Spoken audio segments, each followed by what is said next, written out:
भारत का गणराज्य अपने 15वें राष्ट्रपति के चुनाव की तैयारी कर रहा है और इसके लिए सियासी दमखम भी शुरू हो चुके हैं। केंद्र में सत्ताधारी एनडीए ने उड़ीसा की द्रौपदी मुर्मू को राष्ट्रपति चुनाव के लिए अपना कैंडिडेट बनाया है, तो विपक्ष ने पूर्व केंद्रीय मंत्री यशवंत सिन्हा के पीछे अपना दांव लगाया है।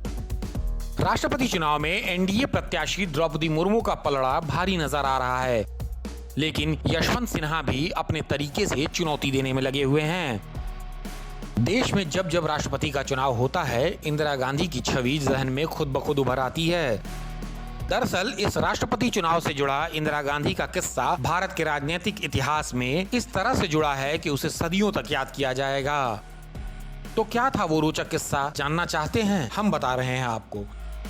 इंदिरा गांधी के कारण राष्ट्रपति चुनाव के इतिहास में ऐसा पहली बार हुआ था जब चुनाव नतीजों के लिए सेकंड प्रेफरेंस यानी दूसरी वरीयता के मतों की गिनती करनी पड़ी थी।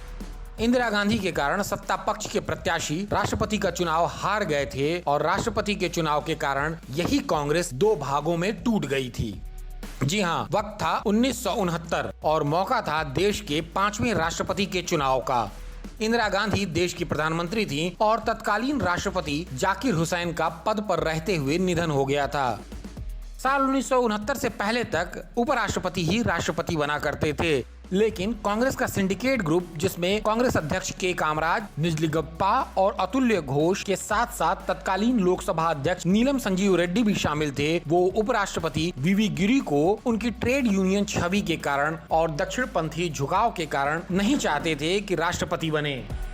कांग्रेस के भारी अंतर्कलह से जूझ रही प्रधानमंत्री इंदिरा गांधी ने राष्ट्रपति चुनाव से कांग्रेस अध्यक्ष के कामराज, निजलिंगप्पा और अतुल्य घोष के वर्चस्व को तोड़ते हुए ऐसा पासा फेंका कि नेहरू के समकालीन इन सभी दिग्गज नेताओं की ख्वाहिशें धरी की धरी रह गईं और इंदिरा गांधी ने अपने अकेले के दम पर वीवी गिरी को राष्ट्रपति का चुनाव जितवा दिया।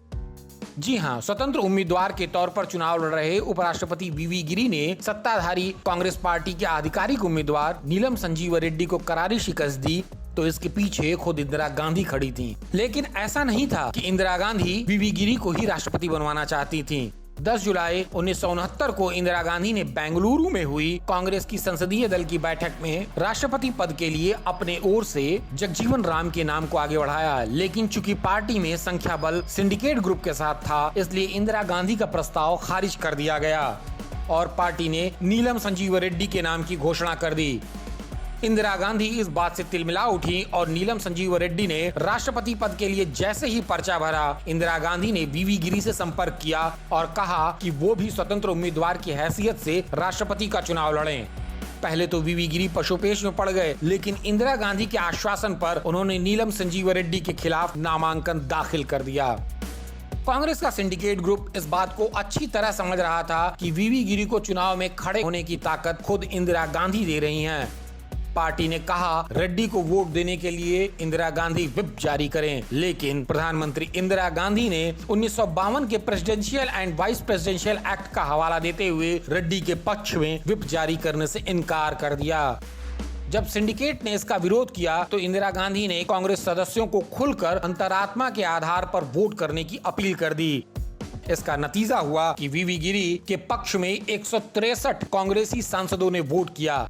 चुनाव में कुल 8,36,337 वोट पड़े, जिसमें जीत के लिए 4,18,169 वोट चाहिए थे। और आपको जानकर हैरानी होगी कि वीवी गिरी को इंदिरा गांधी के उस अंतरात्मा की अपील की वजह से 4,01,515 वोट मिले, जबकि कांग्रेस के आधिकारिक उम्मीदवार नीलम संजीव रेड्डी को मात्र 3,13,548 वोट मिले और इस तरह से नीलम संजीव रेड्डी राष्ट्रपति का चुनाव हार गए।